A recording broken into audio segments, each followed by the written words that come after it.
Poštovani predstavnici navedivite, danas imam čest da biram Today I have the honor to play host to the Minister of Foreign Affairs of Romania, Bogdana Aurescu, who is paying an official visit to this country. Dear Bogdan, in this way officially welcome. We consider Romania as a close and friendly country, and I hope that over the course of your visit to North Macedonia, we will also establish that. I'm particularly glad that today we signed two memoranda as well, one between our two ministries on cooperation in the area of diplomatic training, and the other on the application of the agreement on social insurance between North Macedonia and Romania. We are enjoying decent economic exchange of up to around 350 million euros annually, which of course is not sufficient and does not meet the potentials of the two countries. We have assumed an obligation to renew all economic and trade relations in order to ensure an environment for businesses to recognize and use the potential for economic cooperation. I would also like to extend my public appreciation to Romania, first and foremost to my dear friend and colleague Aurescu for the entire assistance that was provided in the withdrawal of our nationals from Ukraine, using the security transport corridors on the way to the opportunity to host consular missions of Romania in the southwest part of Ukraine, where from some consular officers withdrew nationals. The military invasion of the Russian Federation against Ukraine was, of course, one of the main topics of discussions that we had today, as the new country, the Republic of North Macedonia, has completely, or in more precise terms, to 100% aligned to the EU's security policy, including all measures and sanctions that the Union is imposing on Russia together with Albania and Montenegro, which are also to 100% aligned. We are creating a European trio of countries fully aligning and implementing the European international agenda. To my colleague Aurescu, I shared the information and impressions I had from meeting with the Minister of Foreign Affairs of Ukraine, Dmitry Kuleba, and our joint visit as part of the Osmani chairing a troika of the border crisis along the Polish-Ukrainian border. Romania, Moldavia, Moldova, and the other countries bordering Ukraine are facing a humanitarian disaster caused by the warfare activities. We are prepared and, if necessary, ask Gowazda to assume an obligation to accept refugees from Ukraine. We are at the disposal of the international community for any support asked of us. As part of the visit to the reception center in Poland, I assured myself that these countries are really doing a lot to ensure decent acceptance of threatened nationals of Ukraine, but these citizens of Ukraine wish to return to their homes, to their jobs, to their schools, to their neighborhoods, among their friends. Therefore, the success that we could have in such a situation is to cease all military activities and return open issues within the scope of diplomacy and return displaced persons to their homes. It is precisely this military aggression on the European soil that has demonstrated how fragile and complicated the entire security architecture of the European continent is. It is important that as member states of NATO, North Macedonia and Romania, together with the other partners, are united and resolute in defending the territories of all countries. Member states of NATO, in keeping with Article 5 of the Washington Treaty. This becomes even more important for countries bordering and gravitating around the conflict, but in this public way, our meetings with our allies in Brussels, constantly receiving the support of all member states in NATO without exception. This security threat demonstrated how important European integration is as a strong guarantee for the stability of the entire continent. Starting accession negotiations with North Macedonia and Albania is not only a rightful, merited, but at this moment it is also a necessary step forward to increase the role of the region in the security architecture of the continent. the support by Romania. EU accession process is clear, unequivocal, and vocal, and this is why I would like to express my sincere, particular appreciation to Romania. Romania is an immediate neighbor to the Western Balkans, both geographically and is also part of the Balkan Peninsula and is closely acquainted with the relations in the Balkans. Therefore, the support by Romania gains even more importance, is valued and appreciated by the other EU member states and the world, and I'd like to repeat once again how important it is. Minister Aurescu, fiala për ju. Well, it's a real pleasure for me to be here today in Skopje at your kind invitation, dear Bujar. It's great to be here, and thank you for your kind hospitality and for the very substantial agenda that you have arranged for this visit. We had very fruitful political consultations today, building on the last meeting which took place in Bucharest in December 2020 during your visit, and also following the very dense agenda of and frequent agenda of consultations between us in various multilateral formats and various occasions. During our discussions today, we assessed the current state of our bilateral relations, which are truly excellent. We are great partners in the North Atlantic Treaty Organization. Romania is a very firm supporter of the accession of the Republic of North Macedonia to the European Union. And at the same time, we are working very close on various very complicated issues. We have discussed today in detail about the effects and how to counter the effects of the Russian illegal invasion of Ukraine. And in this context, I'm great that we were able to be helpful for the evacuation of the citizens of North Macedonia through Romania, and also to be able to host the embassy of the Republic of North Macedonia from Kiev in Romania at Satu Mare. Indeed, this visit comes against the background of the celebration last year of two important moments. The 20th anniversary of the political treaty between Romania and North Macedonia, which I had the privilege to negotiate on behalf of Romania more than 20 years ago. At the same time, the celebration of the signing of the Ohrid Agreement, which was also an important achievement also for the Romanian chairmanship in office of the OSCE at that time. And today we have discussed, of course, as far as the bilateral issues are concerned, not only on how to make our political dialogue even more dense, even more frequent, but also we have discussed about enhancing our economic cooperation, our sectorial cooperation. And indeed, if we take a look at the exchanges of last year, we see an increase already of 17.4%. And I think we have to do more because I think the potential of our economic relation is great, as we have witnessed recently from the contacts between our business communities during a business forum which was organized not too far ago. North Macedonia represents for Romania the second trading partner in Western Balkans, and it is an emerging player in this region, and that is why we agreed to support the convening of the first meeting of the Joint Economic Commission between us as soon as possible this year. We have also discussed about various projects that we can support together, bilateral projects in areas like education, culture, energy, agriculture, tourism, home affairs, to mention just a few. And we have also discussed, of course, about how to make the connection between the two countries closer.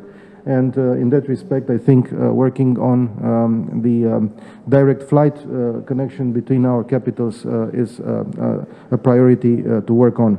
We have just signed, as my colleague Minister Osmani said, a memorandum of understanding between our two ministries of foreign affairs on diplomatic training, because training of diplomats these days is more and more complex and challenging and multidimensional. We have also signed an administrative arrangement for the implementation of the bilateral agreement on social security, which aims at improving the conditions for direct people-to-people contacts between our countries, as well as for the business environment. We also had an exchange on how to better support the role of our kin communities from both countries in building bridges between us, while joining efforts in the quest for ensuring the preservation of their cultural and linguistic identity. And of course, as I have already mentioned, we have discussed a lot about the security situation and the Russian illegal aggression against Ukraine and its consequences. We have reiterated our strong condemnation of this aggression and of targeting innocent civilians, well, it is my duty to repeat once again that the war crimes and the crimes against humanity committed by the Russian forces in Ukraine should be investigated thoroughly, and all those responsible should be brought to international justice and be held accountable. In this context, I have congratulated the Republic of North Macedonia and Minister Osmani personally for the swift and resolute measures adopted in reaction to the Russian military aggression, and in particular as far as the full alignment with the EU decisions in the field of common foreign and security policy, including on sanctions. This proves once again that North Macedonia is a reliable and its true commitment to the European path. At the same time, we have discussed about the measures that we are taking within NATO, because we have had recently a summit of NATO on the 24th of March. We have had after that a meeting of the foreign ministers of the alliance, and we are preparing for the decisions of the NATO summit in Madrid in June. The illegal aggression of Russia against Ukraine has changed radically the security environment in Europe. And it has affected not only the region, not only Europe, but also the Euro-Atlantic space as a whole, and has also global projections. In this context, we have decided to create more battle groups on the eastern flank of NATO, including one in Romania. And I have invited the Republic of North Macedonia to consider the possibility of joining this battle group, or the formations that will be created after the Madrid summit. And at the same time, we decided to accelerate the process of transformation of NATO as far as the posture of deterrence and defense on the eastern flank in the long term, especially in the south at the Black Sea, where Romania is located. And in that respect, we have to work hard by the summit in Madrid in order to shape the necessary decisions of the alliance. I have also stressed the importance of allied resilience, and I think it's a good opportunity for also for the Republic of North Macedonia to join the Euro-Atlantic Center for Resilience, which is hosted in Bucharest, and also to make best use of the European Cyber Security Center, which we are hosting in Bucharest, which is the EU Cyber Center. Our talks also provided me the opportunity to reconfirm strongly the support of Romania for the European path of the Republic of North Macedonia. I think your country is fully prepared to start the negotiations for accession, and especially in this context of the illegal military aggression of Russia against Ukraine and its consequences. I think EU enlargement becomes more relevant than ever, because what we need is a stable and secure Western Balkans region. This is of strategic importance, not only for the countries here, but also for the European Union as a whole. Romania was and will be a robust promoter of a credible EU enlargement policy, and I would only recall here the meeting which I have co-hosted together with our Greek colleague last year in May, with all EU foreign ministers in support of the opening of the accession negotiations for North Macedonia and Albania. Against this background, we hope that a comprehensive solution to the current obstacles will be agreed soon, and North Macedonia can start the EU accession negotiations as soon as possible. Of course, this has to be joined by a continuous commitment of the reform process. This comes without saying, because the accession negotiations means, in fact, reform. We know it from our own experience of accession to the European Union, and we are ready to provide all necessary support to our colleagues here in Skopje if they need it. I have also expressed Romania's support for the objectives of the chairmanship in office of the OSCE, which will be exercised by North Macedonia next year. I think it's very important that a central place be granted in this mandate to the issue of protracted conflicts. We have all seen how a protracted conflict, the one in East Ukraine, has become a hot conflict affecting the security of the Euro-Atlantic space as a whole. This chairmanship is a clear recognition of North Macedonia's very constructive role in the stability and security of the region and beyond. We have also discussed about the Republic of Moldova, and I welcome the wish of the Republic of North Macedonia to also help this country in the process of coping with the challenges of the coming from or stemming from the Russian aggression against Ukraine. At the end, let me express once again the satisfaction for the outcomes of our discussions today. We will continue, of course, with our exchanges. And let me reiterate once again Romania's commitment towards an even stronger bilateral relation. So, dear Bujar, every success in your determined work towards achieving your country's strategic foreign policy objectives. Thank you. Thank you. Thank you. Thank you, ministers. Само да додадам, се заблагодарив исто така на министерот по однос на македонското малцинство во Романија и на прогласувањето на 8 декември како ден на македонскиот јазик во Романија, што мислам дека е важно во негувањето на вредностите, културните, лингвистичките вредности на македонското малцинство во Романија. Дозволете и само накратко на албански, друар профацуест медијаве. Почитувани представници на медиумите, имам чест денес да бидам домаќин на господинот Богдана Ауреску, кој е во посета на нашата земја. Особено мило ми е затоа што денес подпишавме 2 меморандума и тоа во соработка, значи за социјално осигурување Северна Македонија и Романија, и другата за дипломатската академија. Имаме пристојна економска размена, но секако дека имаме и поголема можност за зголемување потенцијалот меѓу двете земји. Секако темата беше нелегалната инвазија на Русија кон Украина и како земја кандидат Република Македонија целосно, значи 100% го, значи е во склоп со Европската унија и политика, надворешната политика, и секако дека се создава една тројка на балкански земји кои потполно, значи, ја спроведуваат во целост европската меѓународна агенда.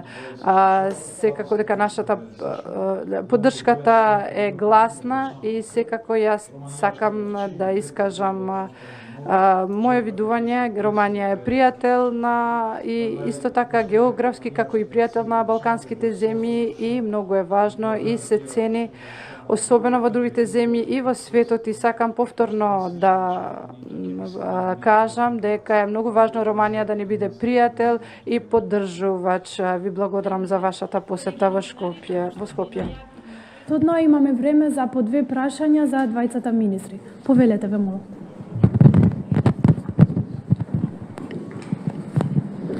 Добар ден, Тамара Ганчарска, Телма телевизија. Имам прашање за гостинот од Романија. Најпрв, дали може, но навистина кратко, може и со да и со не да ми одговорите, дали кога ќе дојде предлогот на Албанија за раздвојување на пристапниот процес од Македонија пред Европскиот совет, Романија како ќе се произнесе за тоа? Може многу кратко со да или со не, дали ќе го прифати или не. И второто прашање, ако до вас ми е, јас посветивте голем дел од обраќањето за војната во Украина, повеќе од 4,5 милиони се моментално украинци бегалци во околните земји, дали Романи или некој од тие земји ќе побара по примерот како што беше со сирискиот екзодус, да има распределба на бегалците во другите европски држави, поточно да се распредели товарот со бегалците. И тука дополнително, ако може, до министерот Османи, дали Македонија ги беше во процес на проверување колкави капацитети има, значи дали утврдивте колку може да приме, на кој начин и каде би биле сместени тие луѓе? Благодарам.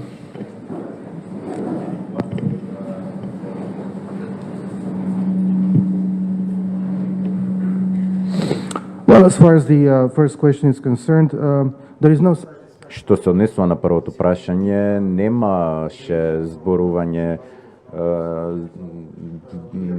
за раздвојување на Северна Македонија и Албанија, па не го поддржуваме тоа раздвојување во овој момент.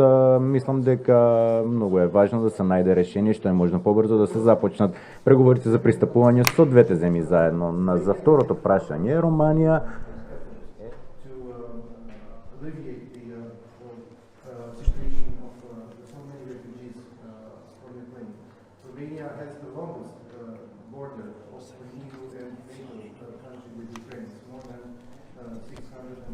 Украина повеќе од 640 километри од копнена граница и до вчера примивме од почеток од 740.000 украински бегалци, ги прифативме сите украински бегалци кои што сака да преминат нашата граница. Се организиравме самите, се разбира и со помошта на граѓанското општество, на невладините организации и на обичните романски граѓани кои што покажа голема емпатија и сочувство со украинските бегалци. И го организиравме нивното сместување, обезбедувањето храна за нив, бесплатна медицинска помош и нега, запишување во романските училишта и универзитети, слободен пристап до работни места во Романија, па сите оние кои што сака да дојдат во Романија, беа добре дојдени и ќе продолжат да бидат добре дојдени. За секој граѓанин кој што сака да влезе во Романија и ќе му обезбедиме поддршка за оние кои што ќе сакаат да останат во Романија и ќе им дадиме поддршка и на оние кои што сакаат да заминат за други земји. Романија е многу отворена земја и ќе продолжиме да ги поддржуваме бегалците, обезбедуваме хуманитарна помош за Украина директно. Исто така им помагаме и на други земји да и обезбедат хуманитарна помош на Украина. Во северниот парт на Романија создадовме логистички центар за да прибираме меѓународни донации и да ги пренесуваме во Украина. Од почетокот на март, кога овој центар беше формиран, повеќе од 27 транспорти беа организирани, а тоа значи речи си 120 камиони полни со залихи за помош при хуманитарната ситуација во Украина беа испратени, па ќе ги продолжиме нашите напори. И ова мислам дека ни кажува колку многу сакаме да им помогнеме на нашите украински пријатели во време на неопходност. Владата едно по други се разговара на темата можности за прифаќање на бегалци, односно проактивно превземање на бегалци, бидејќи знаете дека веќе има одлука секој што ќе стигне на наша граница украински бегалец ќе биде прифатен и сместен. До сега имаме стотици кои што влегле во државата, меѓутоа не се запишале како бегалци, туку се сместиле кај своји роднини и пријатели, но се пријавиле во Црвениот крст за да бараат одредена помош. Меѓутоа сега зборуваме за ова проактивното превземање, направивме калкулации по однос на можностите и капацитетите. Сега сме во фаза на пресметка на фискалните импликации. Тука се разбира е потешкиот дел од дебатата, бидејќи и така земјата е во под голем финансиски и економски притисок поради самата криза, зголемување на инфлацијата, зголемување на цените на изворите на енергија, и тоа се сепак поголеми трошоци кои што би требало државата да ги одвои. Повторно одиме на влада веќе со подетални информации наредната недела, но ова што го кажа министерот денеска за Романија да лобира во можноста за искористување на европските инструменти не само за земјите членки, туку и за земјите кандидати, мислам дека многу ќе помогне во формулирањето на конечната пресметка за украинци кои што би можеле да ги преземеме. Со овој одговор би ве замолила да го заокружиме овој дел на пресконференцијата. Ќе продолжиме за кратко со вториот дел, наменет за вашите прашања кон министерот Османи. Ви благодарим.